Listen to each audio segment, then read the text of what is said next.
be 500 miles. Welcome back to the show, and a very good morning, and welcome to Aaron and Reese. Good morning. Morning. Oh, Good morning.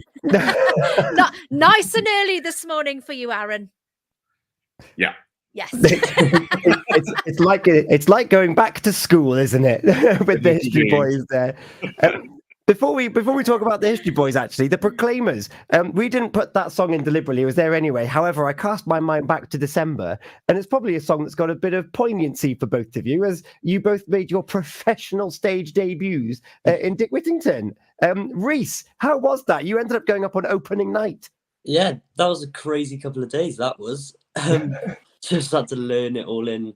Well, I already knew it from rehearsals, but then going straight into that, it was crazy, yeah.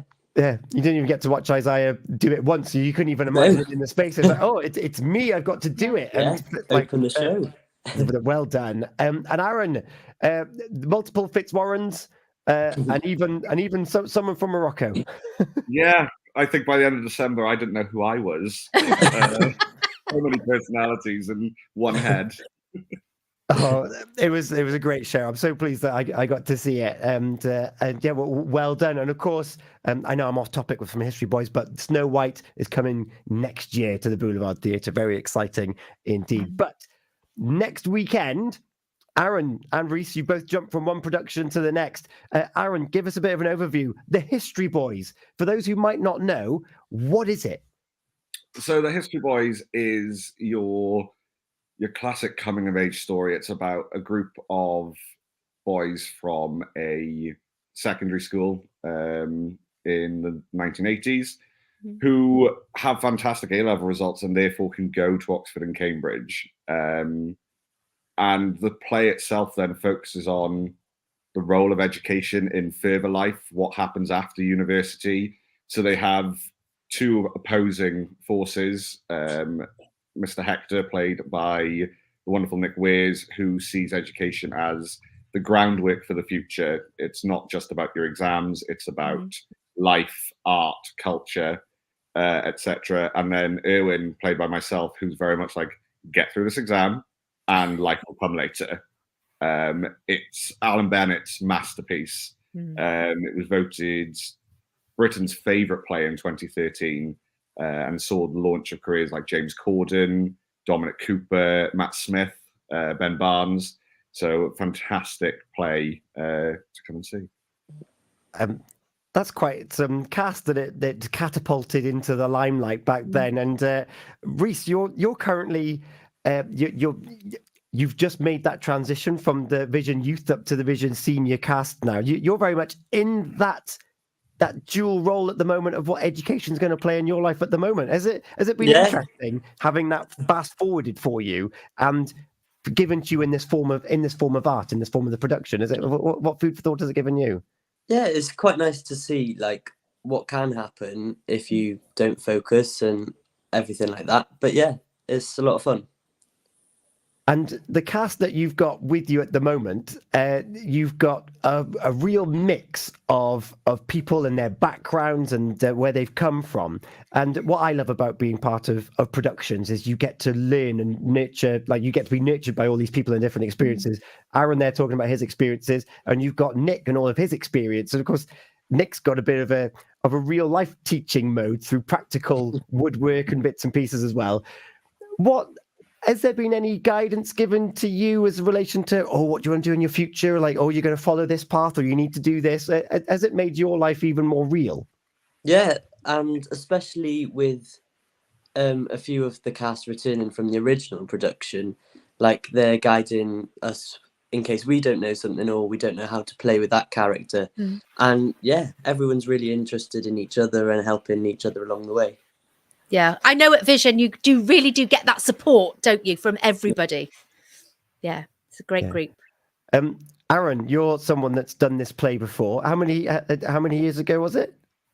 So this will be the fourth time doing this play, third time directing. So we originally did it in school. We studied it at A-level. I did it again in university. And then my theatre company performed it in 2016 at the Torch to a sold-out run.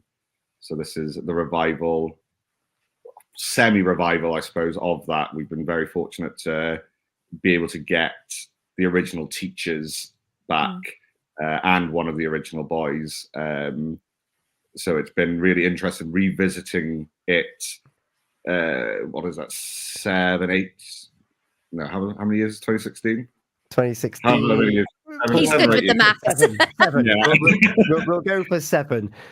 And I imagine then that these themes, that all these years have passed, and you've got these 2 teachers that are saying, no, do the exam and then live life. No, you must keep studying and you must keep at the books. You've actually lived some of that life now. You mentioned it's a bit of a special day on opening night for you.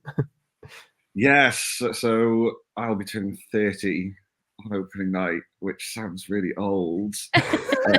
Experienced. Experience. My days of playing one of the boys is definitely over. I'm now definitely stuck in the teacher role. It's a humbling time when you start being cast as guardians of the peoples and the other characters that are in there. And you've assembled this cast, some of which you mentioned in the originals. Give us a flavour as to some of the new faces that are going to be joining the History Boys, and new faces to Vision as well, I believe. Yeah, so along with Reese, we've got Ethan coming up from the Youth Theatre, Ethan Clancy. We've also got Matthew Cooper. This is his first time in a play with us. He's done a couple of musicals with Vision before, but first time in a play. Old faces that we will have seen before, Tom Wears, and I've blanked. Who else is in the show, Reese? Adam. Oh, Adam is our newest face. Adam hasn't done anything with us before, so he's playing the role of Dakin. Charlie. Lee, that's who I was. Lee. Lee Thomas has done some musicals with us and is doing his first play with us as well then. Oh, nice! And you've actually released a promo video a couple of days ago, and there's some interesting scenes that are coming up on the way. The first thing that some people are going to think of when they see young boys in shirts and ties, it might be my generation more than anything else, but the likes of the In-Betweeners and a few little crass jokes, a few little pushing it too far. What is the kind of humour and the poignancy that you can expect from this show? Because it is that coming of age. There's going to be highs and lows, I assume. Yeah, it's a real mixed bag. You'll be laughing one minute, and then it gets really quite real very quickly, and it plays that seesaw a lot. So you've got some hilarious scenes where the boys reenact being in let's say a certain nightly establishment, but they do the entire scene in French, which so you're then sat there trying to work out what they're saying, and then it's the physicality of it, and then it's passed on then with some real emotional moments between Hector, for example, explaining that the deep meaning of art and literature. Obviously, there's a real dark secret behind Hector as a character that comes to light just before the end of Act 1, which throws the balance of the school into question. Then. Oh wow! So we're in for a real journey. Yeah. Drew's just commented. Gina, can you see that on there?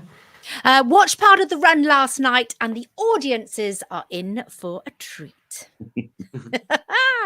Brilliant work. It is brilliant work. I'm excited to see more pictures and to hear from more of the cast. But just want to say, Aaron, that this performance is actually for also your own your own life has been affected through learning and through developing, and we never stop learning and coming into new experiences. And you have had an unfortunate, very unfortunate experience in the last couple of months as well. Yes. So sadly, my father passed away in October. And a couple of days prior to that, Drew and I had been talking about doing this play, and I got really excited because when we did it in 2016, Dad couldn't make it because he was in the Merchant Navy. So sadly, the performance week he was away at sea, but had effectively paid for the entire production. I mean, I was fresh out of university; I didn't have a job, so he effectively paid for the whole thing. So there was a hope that he would get to see it, but sadly he'll miss this one as well. Mm-hmm.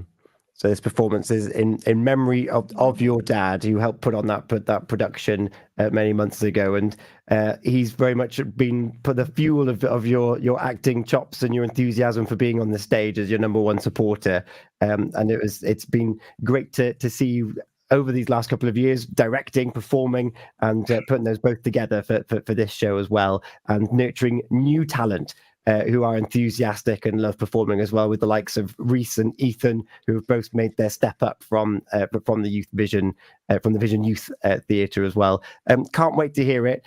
Rhys, when's the production and how can people get tickets? History Boys is playing at Boulevard Theatre from the 1st to the 3rd of February, and you can book your tickets at www.boulevard-theatre.com. Amazing. Thank you so much. Fantastic. Wishing you all the very best. And I know it's going to be another fabulous show. Well done. Thank you very much. Thank you so much for joining us this morning. The History Boys, we've still got Gratitude Tuesday happening, and Reverend Sophie's going to be joining us in just under an hour's time. We've got Traffic and Travel on the way, and some Calvin Harris, Tom Grennan, Lady Gaga, and Prince all to come here this morning. Thank you, guys. Thank you. 7 Spice with a star.